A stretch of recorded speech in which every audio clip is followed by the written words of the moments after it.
Good morning. This is Dishha Bagchi for ThePrint, and we're back with Lieutenant General retired H.S. Panag to discuss his column from this week, China hinting enlarged buffer zones at LAC. Here's what India can do.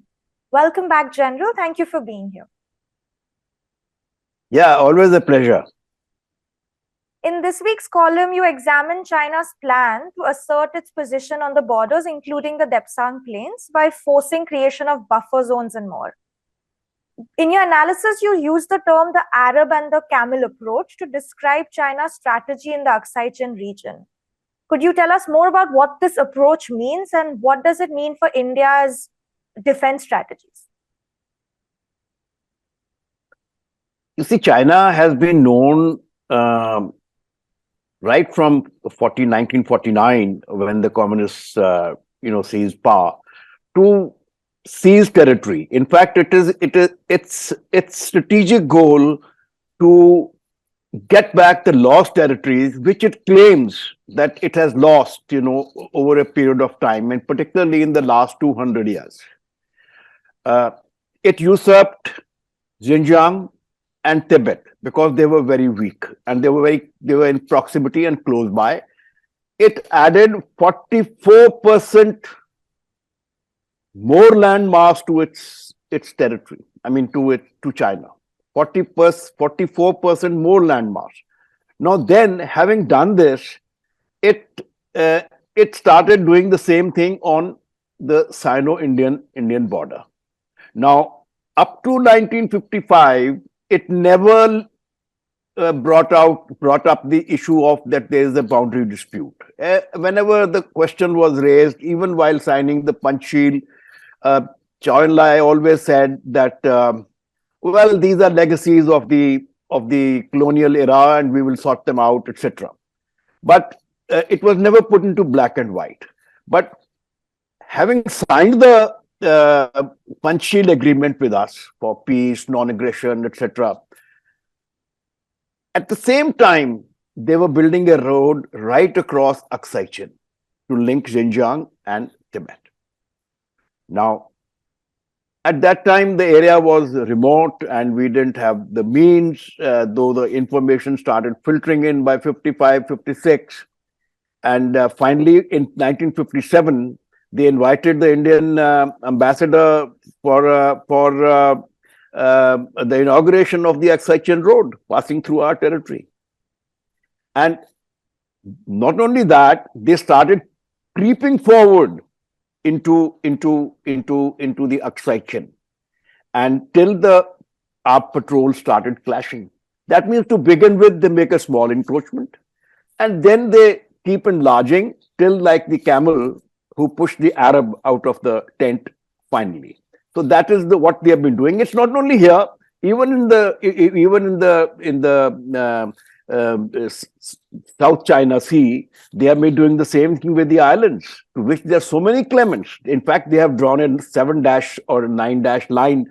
They say this is our territory, and they first construct some civilian infrastructure on the island, then make it into a military base. So the Paracel Islands, Mischief Islands, and any number of them have been seized by China in a similar fashion. And it's been doing the same thing with Bhutan, making a small claim, then enlarging the claim. Even with Nepal, despite having friendly relations, now both these days they are having friendly relations with them. In fact, a diplomat once described this approach very interestingly, and he said that China stands on the boundary, especially of disputed areas, and surveys the area, and then flings the hat into the other side, and then says, oh, that's the place where so-and-so queen in 15th century, 16th century lost her hat. This is our territory. So this is what the Arab and the Camel approach is. And this is what it has been doing consistently and slowly. Right.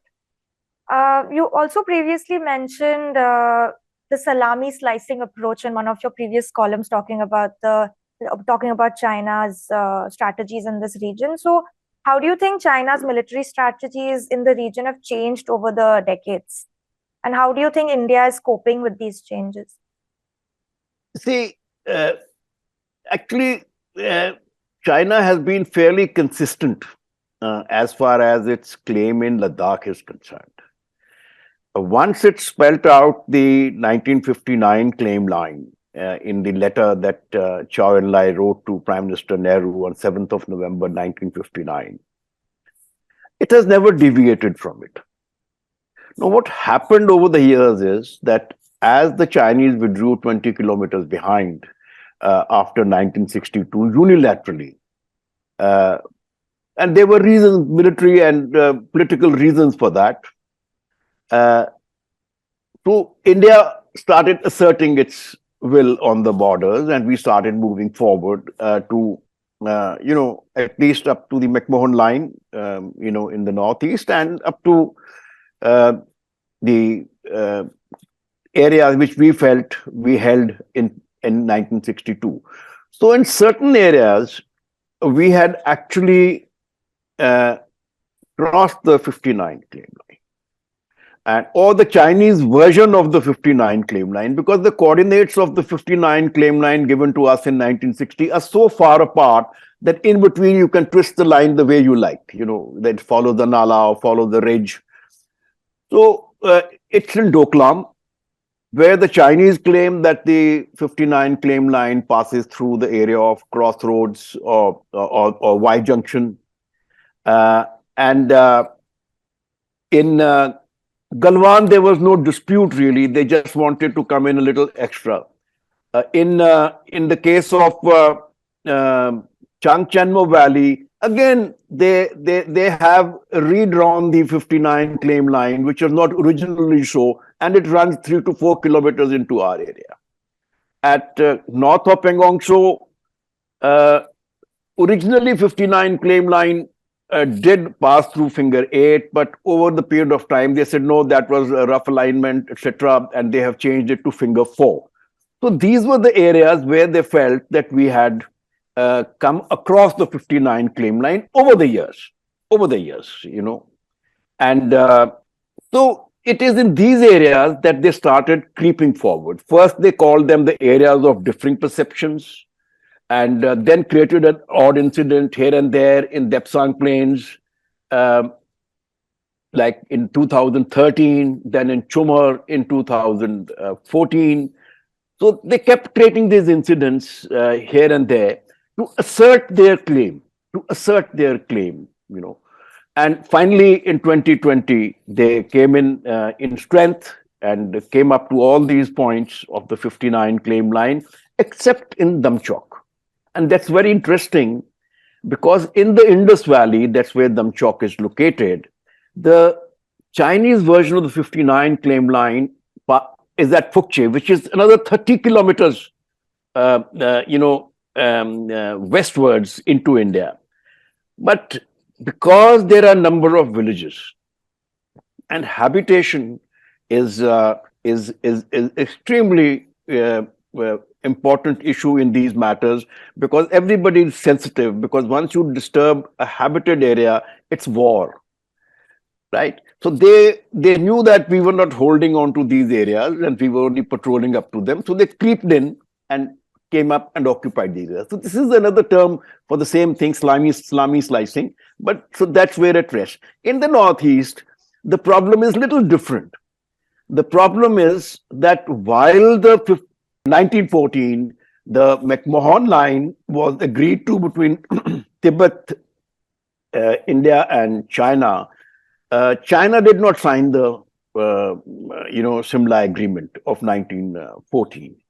And so they call it illegal. And they said it was forced upon Tibet. But Tibet at that time was an independent sovereign country. So in any case, it was well within its rights to sign the agreement at that time also. Now, it was marked on a very small scale map with a thick pen. Yeah. So the disputed area itself has become anything from 5 to 10 kilometers, depending on the thickness of the pen. And then was the issue of the ridge lines, that normally you say that it follows a crest, this must follow a crest or a river or something like that. Now, the question is, it's this crest or that crest because of the thickness. And it's just this difference of 5 to 10 kilometers. So it is this what the Chinese have been trying to redress. In fact, at Namkachu itself, the dispute was that the Chinese version of the uh, uh, McMahon line ran via the Hathungla Ridge, which sits on the western side of Namkachu, and Indian version of the McMahon line ran on the Thagla Ridge, which is the Chinese version. And the difference between these two is just about the same as the crow flies, about 5 to 7 kilometers. So this is what's happening in the northeast. So they're also, in trying to assert their own version of the McMahon line, they have been creeping forward. They have, barring 1962, they have not seriously violated the McMahon line. And when I say beyond this figure of 7 kilometers of the ambiguity about the McMahon line. In Ladakh also, even in 1962, they did not cross the 59 claim line. And that is why it opens us to something that we will discuss in your subsequent questions. They're asserting their claim over the more unverified or undecided aspects of the borders, right? So that's where they're trying to assert their dominance, right? Yes. And whatever territory they required in Ladakh for strategic reasons to safeguard Aksai chain and all, they already had secured it, in 62 in the era, even before the war, and asserted it more firmly during the war. So when you were talking about, in the column, you're talking about the unequal buffer zones within the Galwan Valley and in surrounding regions. You also mentioned the significance of the Kailash range for India. So now with the shift in the buffer zones, as you mentioned, how has it impacted India's military strategies in the Kailash range? You see, the Kailash range is, the LAC is well defined there. On the Kailash range, there is no ambiguity. It follows the crest of the Kailash range. And now what happened is that one was north of Pengongso, where the Chinese had come up in strength up to Finger 4, coming across about 10 kilometers by road and 6-7 kilometers as the crow flies. And here we surprised them by securing the Kailash range. Though about Kailash range, there was no ambiguity. It was well within our territory. But we had not secured the Kailash range since 1962. Now we've moved there in strength, and the Chinese were surprised. Because from there, we are in a position of dominance in the Chashul sector. We dominate the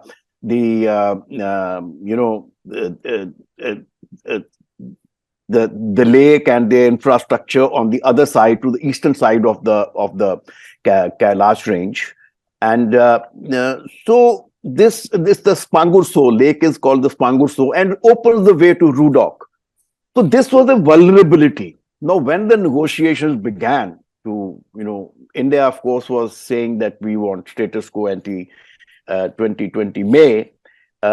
Chinese were ambiguous and kept discussing, but this is the place where hard bargaining took place. So China said, you must get off the Kailash range. Now, India said, okay, you go back to, Sirijap, that is to Finger 8.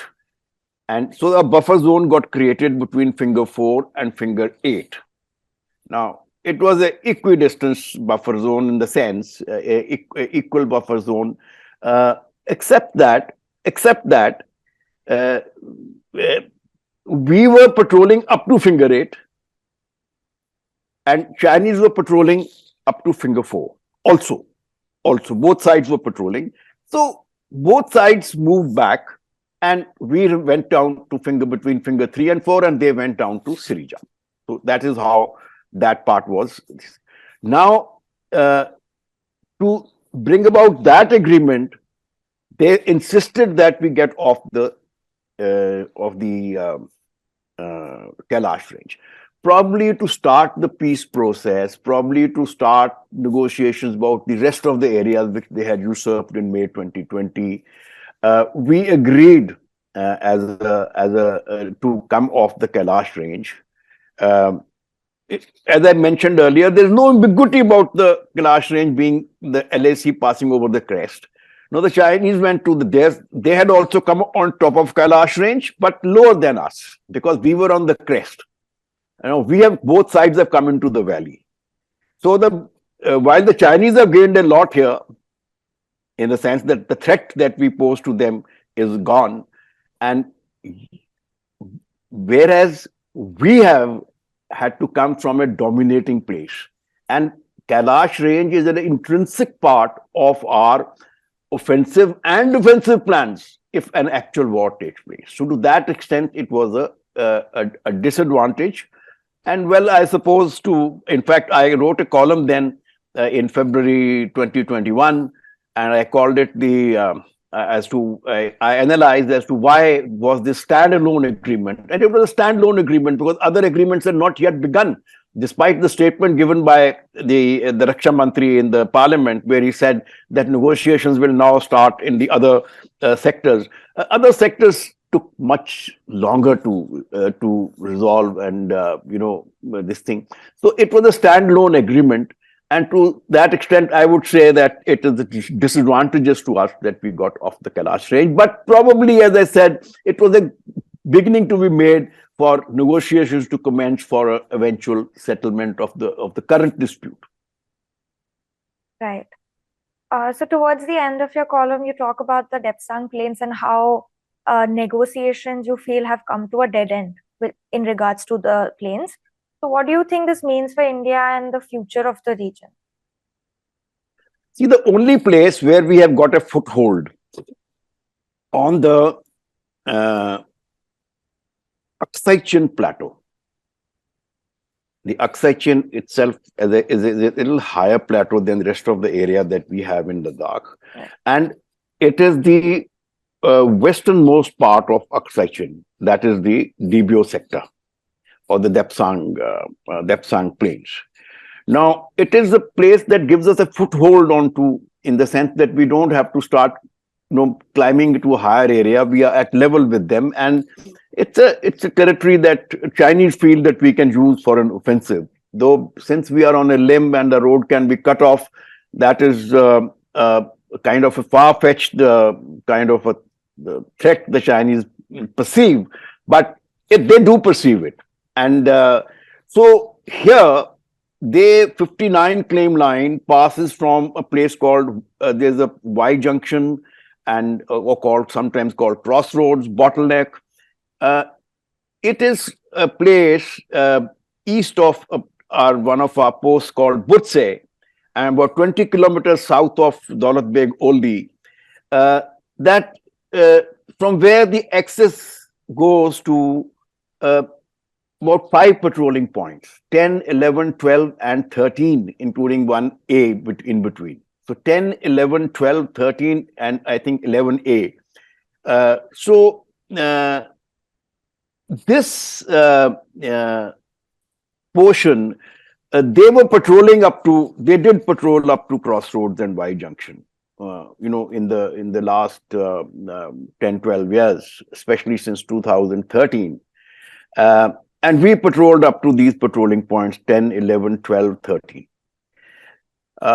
Once the trouble began in May 2020, the Chinese came and set up, a kind of a temporary post at Y Junction and Crossroad. They said your patrols can't come further.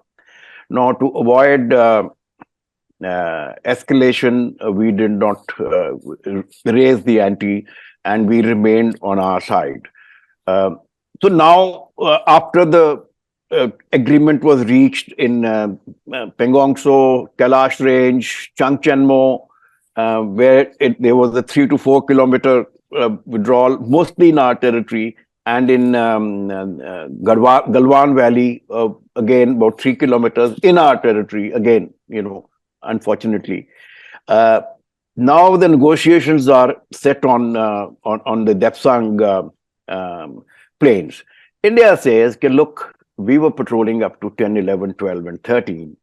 And so we will only agree to withdrawal of 3 to 4 kilometers. So a buffer zone of 3 to 4 kilometers on our side and buffer zone of 3 to 4 kilometers on your side, based on our perception of the LAC, which is little beyond patrolling points 10, 11, 12, 13. The Chinese say no, 59 claim line is not negotiable. We want the 59 claim line, and which passes through Y Junction and or Bottleneck, and it will be from here that the buffer zone must start. And so, even without we have the distance from here to the patrolling points or the LAC is 18 to 20 kilometers. So, as it is, they have secured 18 to 20 kilometers, which in terms of, and since the north-south distance is anything varying from 25 to 40 kilometers, it's close to 600 to 800 square kilometers they want to deny us access to. And not only that, this time they made an outrageous claim. That is the report of the Telegraph. That was the start point of my column. And it has been picked up by a number of other, media outlets as well as newspapers. It has not been challenged either by the ITBP, which is supposed to be the source of the information, their intelligence wing, or by the MOD or by the army, in the sense that nobody has given a clarification or clarified as to what the situation is. So to that extent, the report holds. Yeah. So they insisted that we further go back 15, 20 kilometers from the Y Junction and Bottleneck, which means the buffer zone would actually become something like 35 to 40 kilometers. So this is what they're trying to impose on us. See, unless it's part of an overall agreement all along the LAC, both in Ladakh and Northeast, now this is unacceptable to India, which India has stated also during the talks. So this is what the Chinese have stated. So that's why beyond this, what can we negotiate? Unless both positions have become very firm in what they want. Absolute. Both positions are absolute on this issue currently. But one doesn't know how the future of the progress of talks unfold. Why do you think China is being so firm, absolute, as you mentioned, and in a sense outrageous with their claims on the territory that they want? Why this sudden firmness about their claims? Yeah, I gave a hint of this when we were discussing the earlier questions. When Chou En-lai wrote the letter to Prime Minister Nehru on 7th of November 1959, he said that in Ladakh the actual positions that we are holding and the McMahon line, though he says we don't recognize it, we claim the whole of Arunachal Pradesh, but be that as it may, he said we can withdraw 20 kilometers. On each side withdraws 20 kilometers from the actual positions in Ladakh and the McMahon line in the east. And willy-nilly those, the 5-7 kilometers of perceptions of the McMahon line will get adjusted. And so this area can be policed and administered, but no military will be stationed there. So a total buffer zone of 40 kilometers. This offer was repeated after the first phase of 1962 in October, towards the end of October 1962. And it was again made at the end of the 1962 war. And this time they unilaterally withdrew 20 kilometers behind the actual position, the 59 claim line in Ladakh and the McMahon, their perception of the McMahon line. So, is China hinting that a kind of interim agreement is still possible with the demilitarized zone along the 50 in Ladakh and the McMahon line in the northeast, and the perceptions of both sides as to where the LAC lies actually will get adjusted. That this area will be, in any case, today we are securing whatever area we can, whatever, now China cannot come any further. The Chinese are eyeball to eyeball with us and also in strength present. So no one can change the status quo. Both are nuclear powers, short of a major war, and the outcome of which is uncertain given the Ukraine experience.